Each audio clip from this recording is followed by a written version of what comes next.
First contact and rising tensions. The vast emptiness of space had always called to humanity. For centuries, we gazed at the stars, wondering if we were alone. In the year 2157, we got our answer. It was a typical day at the Arecibo Observatory in Puerto Rico when Dr. Elena Rodriguez noticed an unusual signal. At first, she thought it was a glitch, but as she analyzed the data, her heart began to race. This was no random cosmic noise. It was a pattern, complex, deliberate, and undeniably artificial. "Holy shit," she whispered, her eyes wide as she stared at her computer screen. "We're not alone." Within hours, the news spread like wildfire. Governments scrambled to respond.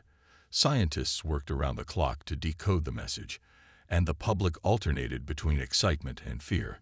Humanity stood united in a way it never had before. All eyes turned to the stars. The signal, as it turned out, came from a species that called themselves the Zarkol. They were an advanced civilization from a star system about 40 light-years away. Their message was one of peace and curiosity. They too had been searching for other life in the universe. For the next few months, Earth was abuzz with activity. The greatest minds on the planet worked tirelessly to establish a common language and means of communication with the Zarkol. It was slow going, but progress was steady. Captain James Harper of the newly formed United Earth Space Force found himself at the forefront of these efforts. A former Navy SEAL with a degree in xenobiology, he was the perfect bridge between military caution and scientific curiosity. "We need to be prepared for anything," Harper often said during briefings. "But we also need to approach this with an open mind.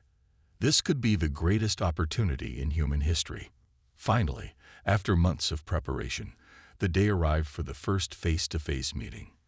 A Zarkol ship entered Earth's orbit, and a small delegation was set to land in a specially prepared area outside of Geneva, Switzerland. As the sleek, silver craft descended from the clouds, millions watched on screens around the world. Captain Harper stood at attention, part of the welcoming committee, his heart pounding with a mixture of excitement and apprehension. The ship's door opened with a soft hiss, and out stepped the Zarkol. They were tall, slender beings with iridescent skin that seemed to shimmer in the sunlight. Their large, almond-shaped eyes blinked curiously as they took in their surroundings. The leader of the Zarkol delegation, introduced as Ambassador Zinra, approached the human welcoming committee. Its voice, translated through a device, was melodious and calming. "Greetings, people of Earth. We come in peace and friendship, eager to learn and share knowledge." The first few weeks of cultural exchange were nothing short of miraculous. The Zarkol shared insights into technology that human scientists had only dreamed of.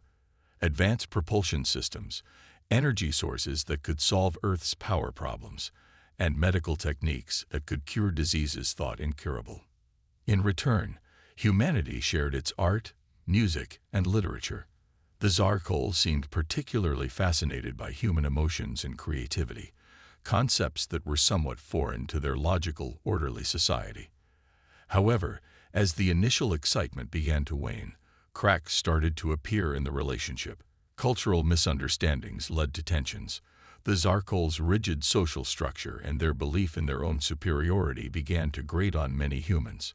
Similarly, human unpredictability and what the Zarkol saw as illogical behavior caused frustration among the aliens. Captain Harper noticed the growing unease. During a high-level meeting with both human and Zarkol representatives, he voiced his concerns. "We need to address these issues head-on," he argued. "If we let these misunderstandings fester, they could lead to serious problems down the line." But his warnings went largely unheeded. Both sides were too focused on the potential benefits of their alliance to pay attention to the growing discord. The situation came to a head when a group of human protesters broke into a Zarkol research facility, accusing the aliens of conducting unethical experiments. The Zarkol security response was swift and brutal, resulting in several human casualties. The incident sparked outrage across Earth. Demands for the Zarkol to leave became louder and more frequent. The aliens, for their part, were bewildered by what they saw as an illogical and emotional response to a simple security matter. As tensions escalated, Captain Harper found himself working tirelessly to maintain peace. He shuttled between Earth's leaders and the Zarkol ambassador, trying to bridge the growing divide. "We've come too far to let it all fall apart now," he pleaded during one particularly heated meeting. "There has to be a way to work through this." But even as he spoke, Harper could see the resolve hardening in the eyes of both humans and Zarkol. The dream of peaceful coexistence was slipping away, replaced by mutual suspicion and fear. The final straw came when a Zarkol ship, claiming to be lost, was caught scanning Earth's military installations. Earth's governments saw it as a clear act of espionage. The Zarkol insisted it was a simple navigational error, but few believed them. In a tense global broadcast, the President of the United Earth Government delivered an ultimatum. The Zarkol had 48 hours to leave Earth's solar system or face military action. The Zarkol's response was cold and dismissive. "You primitives are in no position to make demands," Ambassador Zinra stated. "We came in peace, but if you insist on conflict, you will learn the true extent of our power." As the ultimatum ticked down, humanity prepared for war. Captain Harper, now promoted to admiral, found himself in command of Earth's hastily assembled defense fleet. Looking out at the stars from the bridge of his flagship, Harper couldn't help but feel a sense of sadness and disappointment. "We had such high hopes," he murmured to himself. "How did it come to this?" But there was no time for regrets. As the deadline passed with no sign of the Zarkol leaving, Harper gave the order that would change the course of human history forever. "All ships, battle stations. This is not a drill. May God have mercy on us all." And with those words, humanity entered its first interstellar war. The alien offensive. The first strike came without warning. In the early hours of a crisp autumn morning, Zarkol warships appeared in Earth's orbit, their sleek hulls gleaming in the pale sunlight. Before Earth's defense systems could even register the threat, beams of searing energy lanced down from the sky, targeting military installations and communication centers across the globe. Admiral James Harper was jolted awake by the blaring of alarms. He sprinted to the command center of the lunar base, his mind racing. As he burst through the doors, the scene before him was one of controlled chaos. "Status report," he barked, his eyes scanning the holographic displays. Colonel Sarah Chen, his second-in-command, turned to him with a grim expression. "Sir, we're under attack. The Zarkol hit us hard and fast. We've lost contact with most of our ground-based defenses." Harper's jaw clenched as he absorbed the information. "What about our orbital platforms?" "Holding for now, sir, but they're taking a beating. We've managed to get a few shots off, but their shields are like nothing we've ever seen." For the next several hours, Harper and his team fought desperately to coordinate Earth's defenses, but it quickly became clear that humanity was outmatched. The Zarkol's technology was centuries ahead of their own, their weapons capable of punching through Earth's best defenses like they were made of paper. As reports of devastation poured in from around the globe, Harper felt a cold knot of fear in his stomach. This wasn't a war, it was a slaughter. But even in the darkest hour, the human spirit refused to be broken. In cities around the world, people banded together, helping the injured and organizing impromptu resistance groups.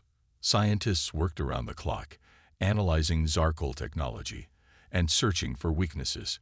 In a bunker deep beneath the Rocky Mountains, Dr. Elena Rodriguez, the astrophysicist who had first detected the Zarkol signal, now found herself leading a team of Earth's brightest minds in a race against time.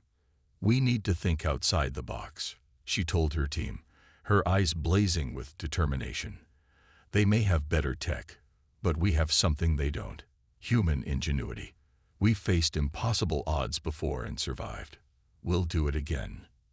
Meanwhile, in orbit, the remnants of Earth's space fleet fought a desperate holding action. Captain Akira Tanaka of the UEA's Defiant watched as another of his ships exploded in a brilliant fireball. Evasive maneuvers, he shouted, his hands gripping the arms of his command chair. Concentrate fire on their lead ship's port side. We just need to hold out a little longer. For days, the battle raged on. Earth's cities lay in ruins, its defenses shattered. But still, humanity refused to surrender. In underground bases and hidden laboratories, a plan was taking shape, a plan born of desperation and audacity. Admiral Harper stood before the remains of the United Earth government, his uniform scorched and torn, his face haggard from lack of sleep. "Ladies and gentlemen," he began, his voice hoarse but determined, "I won't sugarcoat it. We're losing this war, but we're not beaten yet." He activated a holographic display, showing schematics for a massive ship unlike anything they had built before. "This is Project Phoenix. It's a supercarrier incorporating everything we've learned about Zarkol technology. It's faster, stronger, and more advanced than anything we've ever conceived." The room erupted in murmurs of disbelief and hope. One of the council members spoke up. "But Admiral, how can we possibly build something like this? Our shipyards are destroyed, our resources depleted." Harper's eyes glinted with fierce determination. "We build it in secret, underground. We use every scrap of material we can salvage, every bit of knowledge we've gleaned, and we do it faster than anyone thinks possible." Dr. Rodriguez stepped forward. "We've also been working on a way to disrupt their shields. It's theoretical, but if it works, it could give us the edge we need." For the next month, as the Zarkol continued their relentless assault on Earth's surface, humanity worked in secret. Hidden factories sprang up in abandoned mines and underwater caverns. Every available scientist and engineer was put to work, pushing the boundaries of human knowledge and capability. The project was not without its setbacks. Twice, Zarkol patrols nearly discovered their main construction site. Resources were scarce, and there were days when it seemed like the whole endeavor might fall apart. But through it all, the human spirit endured. Stories of heroism and sacrifice spread through the resistance networks, bolstering morale. In one particularly daring raid, a team of pilots managed to hijack a damaged Zarkol shuttle, providing invaluable insight into their technology.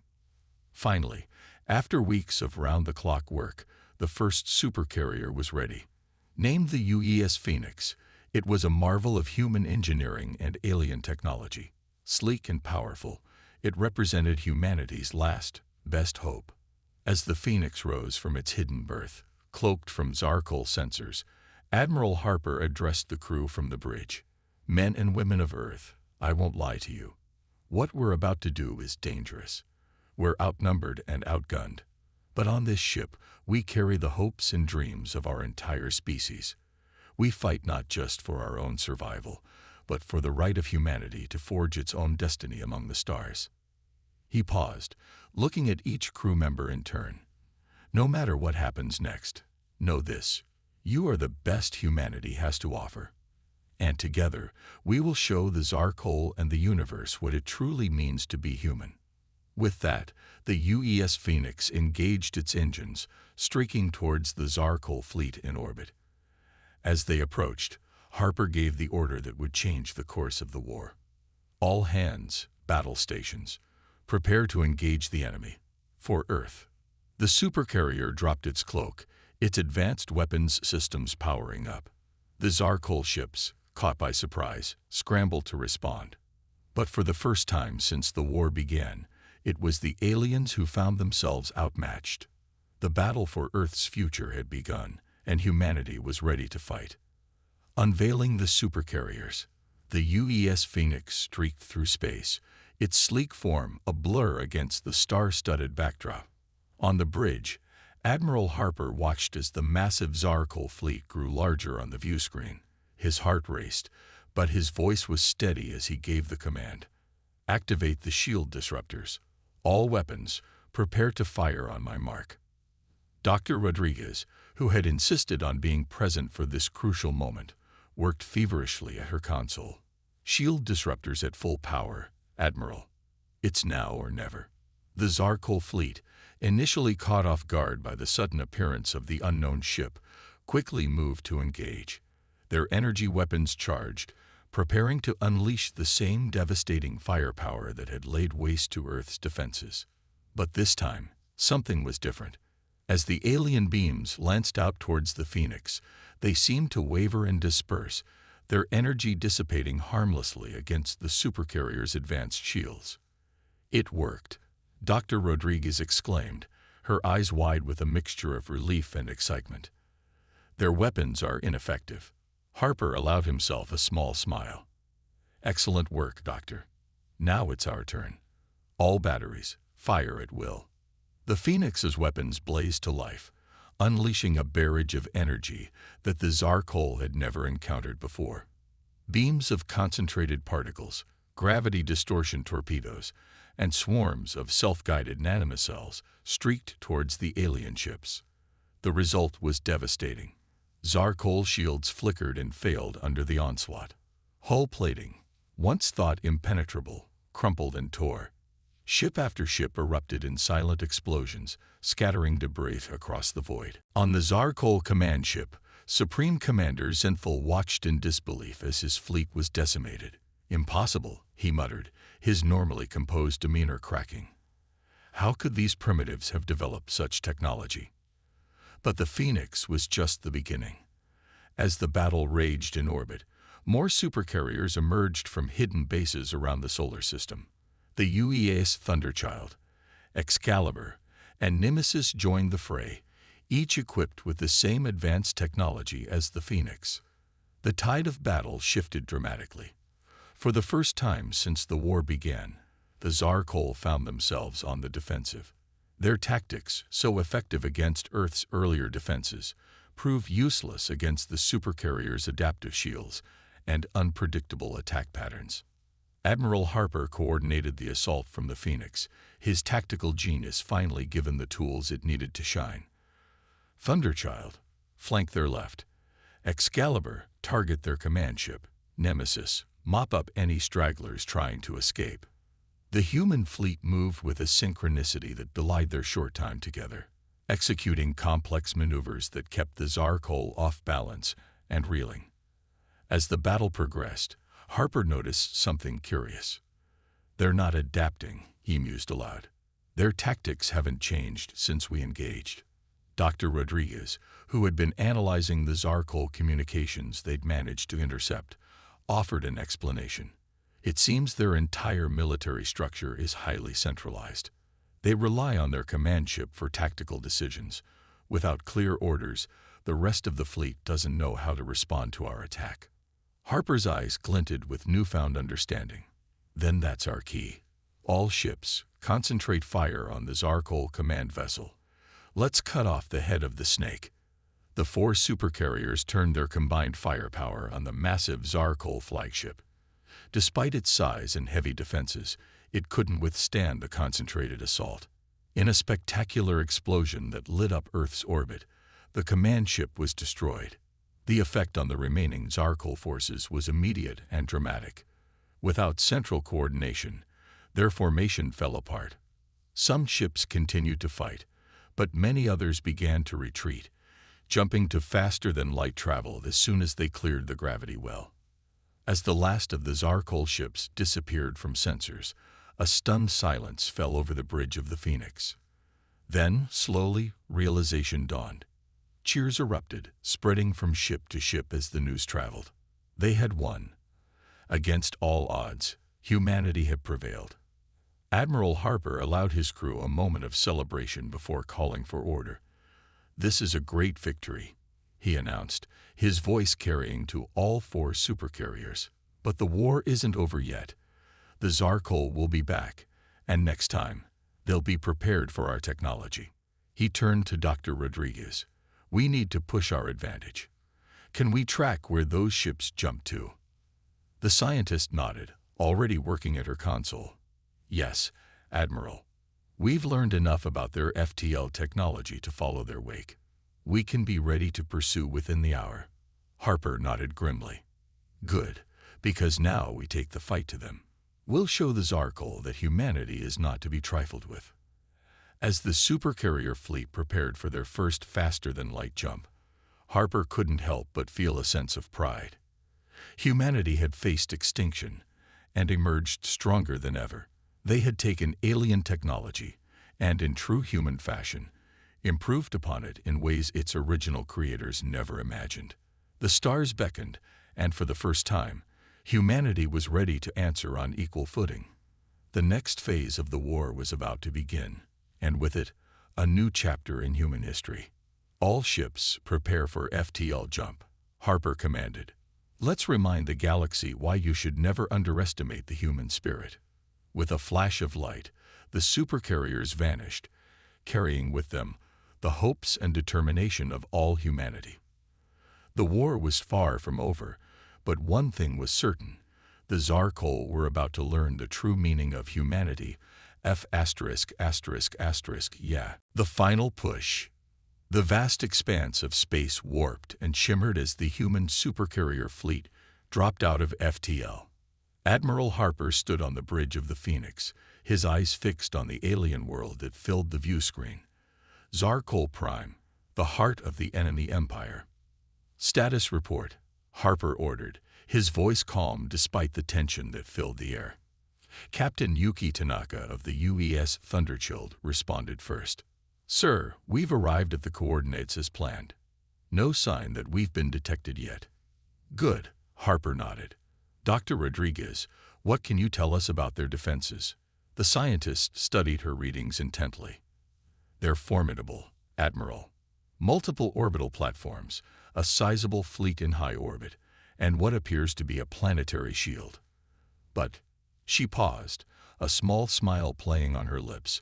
I think I've found a weakness. As Dr. Rodriguez explained her findings, Harper felt a surge of pride. This was humanity at its best, adaptive, innovative, and unbreakable. In the few short weeks since their victory at Earth, they had pushed deeper into Zarkol space, liberating conquered worlds and gathering crucial intelligence. Each engagement taught them more about their enemy, and with each lesson, they grew stronger. All right, people, Harper addressed his fleet. This is it, the heart of Zarkol power. We take this world, we end this war. You all know the plan. Let's make Earth proud.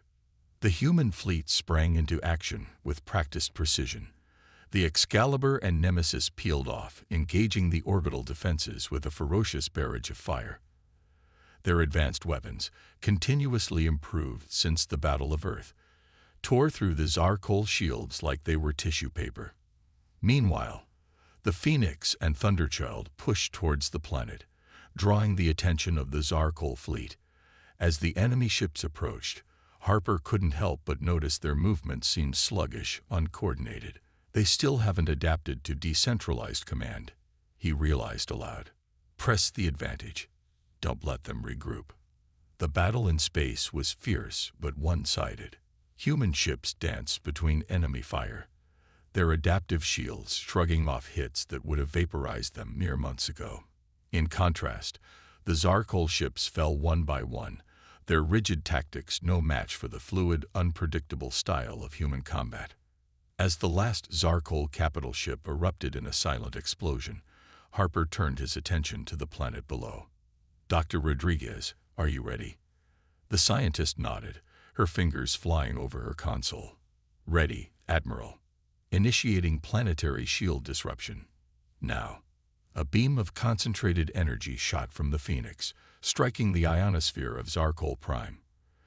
For a moment, nothing seemed to happen. Then, like a soap bubble popping, the shimmering field protecting the planet vanished. Shield is down, Rodriguez exclaimed. We have a clear shot at their surface installations. Harper didn't hesitate. All ships, commence planetary bombardment. Target military installations only. We're here to end a war, not commit genocide. As the supercarriers rained destruction on key Zarkol military targets, Harper opened a channel to the planet's surface. Attention Zarkol High Command. This is Admiral James Harper of the United Earth Fleet. Your orbital defenses have been neutralized, your fleet destroyed, and your planetary shield disabled. Surrender now, and we can end this conflict without further bloodshed." For several tense moments, there was no response. Then, a familiar face appeared on the view screen. Supreme Commander Zinfel, his usual composure shattered. "How?" the alien leader demanded, his voice a mixture of anger and disbelief. "How have you done this? You were primitives, barely able to leave your own planet." Harper's response was calm but firm. "You underestimated us, Commander. Humanity doesn't break under pressure. We adapt, we innovate, we overcome. Now, I'll ask again, do you surrender?" Zinfel's eyes narrowed. "Never. We are the Zarkol. We do not submit to lesser beings." As if on cue, alarms blared across the bridge. "Admiral," Tanaka's voice came over the comm. "We're detecting massive energy buildup on the planet's surface. They're activating some kind of superweapon." Harper's mind raced. This had to be the Zarkol's final gambit, a weapon of last resort. "Can we stop it?" Dr. Rodriguez was already analyzing the data. "Not from here, sir. But if we could get a team on the ground, we might be able to sabotage it." Harper nodded grimly. This was it, the final push. "Prepare a drop team. I'll lead them myself." Despite protests from his officers, Harper suited up. As he prepared to board the dropship, he addressed his fleet one last time. "Whatever happens down there, you hold this orbit. Humanity has come too far to fail now. It's been an honor serving with all of you." The descent to Zarkol Prime was a blur of fire and chaos. Anti-aircraft fire lit up the sky, but the human dropships, incorporating the best of Zarkol and human tech, were too fast, too nimble to hit. As they touched down near the massive structure housing the superweapon, Harper turned to his team. "We have one shot at this. Let's remind these aliens why you don't pick a fight with humanity." What followed was a desperate race against time. Harper and his team fought their way through waves of Zarkol defenders, their advanced armor and weapons giving them an edge in close-quarters combat. Dr. Rodriguez, patched in from the Phoenix, guided them through the alien facility. Finally, they reached the heart of the weapon. As Rodriguez worked to disable it remotely, Harper found himself face to face with Supreme Commander Zinfel. "It's over, Commander," Harper said, his weapon trained on the alien leader. "Stand down." Zinfel's eyes blazed with fury. "You think you've won. You've only proven that your species is too dangerous to be allowed to exist." As the alien reached for a control panel, Harper made a split-second decision. His shot rang out, catching Zinfel in the shoulder. The Zarkol leader collapsed, his hand inches from the button that would have activated the weapon. At that moment, Rodriguez's voice came over the comm. "Admiral, I've done it. The weapon is disarmed." As if a switch had been flipped, the sounds of battle began to die away. Without their leader, without their superweapon, the fight had gone out of the Zarkol. Harper helped Zinfel to his feet. "Now, Commander, about that surrender." Hours later, standing on the bridge of the Phoenix, Harper watched as Zarkol representatives signed the formal surrender documents. It was over. Humanity had faced extinction and emerged victorious. As the adrenaline of battle faded, Harper felt the weight of the future settling on his shoulders. They had won the war, but the real challenge was just beginning. How would humanity handle its newfound power? How would they forge a lasting peace with the Zarkol? One thing was certain. The galaxy would never be the same again. Humanity had arrived on the galactic stage, and they were here to stay. "Admiral," Captain Tanaka's voice interrupted his thoughts. "We're receiving transmissions from Earth. They're calling us heroes." Harper allowed himself a small smile. "Heroes? Maybe. But what we are, Captain, is human. And we've just shown the galaxy what that really means." As the fleet prepared for the long journey home, Harper couldn't help but feel a sense of anticipation. They had survived, they had triumphed, and now they would thrive. The stars had never seemed so bright, nor the future so full of promise. Humanity had faced its greatest challenge and emerged stronger than ever. Whatever came next, they would face it together, with the same spirit that had carried them to victory against impossible odds. The war was over, but humanity's greatest adventure was just beginning. Aftermath and New Horizons, the return to Earth was a triumphant one. As the Supercarrier fleet dropped out of FTL on the edge of the solar system, they were greeted by a swarm of ships, everything from hastily repaired military vessels to civilian craft. Cheers and celebrations erupted across all communication channels. Admiral Harper stood on the bridge of the Phoenix, a lump forming in his throat as he saw his home planet come into view. Earth, once battered and on the brink of destruction, now stood as a symbol of human resilience and determination. As the fleet entered orbit, Harper addressed his crew, and by extension, all of humanity. We left Earth as defenders, fighting for our very survival. We return as victors, having secured not just our future, but our place among the stars. But let us not forget the cost of this victory, nor the responsibility that comes with it. The weeks that followed were a whirlwind of debriefings, ceremonies, and negotiations. The war had changed everything, and the world's leaders struggled to adapt to humanity's new reality as a major galactic power. Dr. Elena Rodriguez found herself at the forefront of a new initiative to integrate Zarkol technology with human innovation. We can't afford to rest on our laurels, she insisted during the UN conference. The galaxy is vast, and there's so much we still don't know. We need to keep pushing forward, keep innovating. Her words struck a chord, and soon, a new era of scientific and technological advancement began. The Supercarriers, once instruments of war, were repurposed for deep space exploration. New shipyards were constructed in orbit and beyond, as humanity began to expand its presence throughout the solar system and beyond. Meanwhile, Admiral Harper found himself thrust into the unfamiliar world of diplomacy. As the hero of the war and the face of humanity's military might, he was tasked with negotiating the terms of peace with the Zarkol. The negotiations were tense and fraught with challenges. The Zarkol, once so certain of their superiority, struggled to come to terms with their defeat. But slowly, painfully, progress was made. "We cannot undo the past," Harper said during one particularly heated session, "but we can shape the future. Humanity doesn't seek domination or revenge. We want peace, cooperation, and mutual prosperity." Gradually, a new galactic order began to take shape. The Zarkol Empire was dissolved, replaced by a confederation of independent worlds. Earth took its place as a major power, but was careful not to repeat the mistakes of the Zarkol.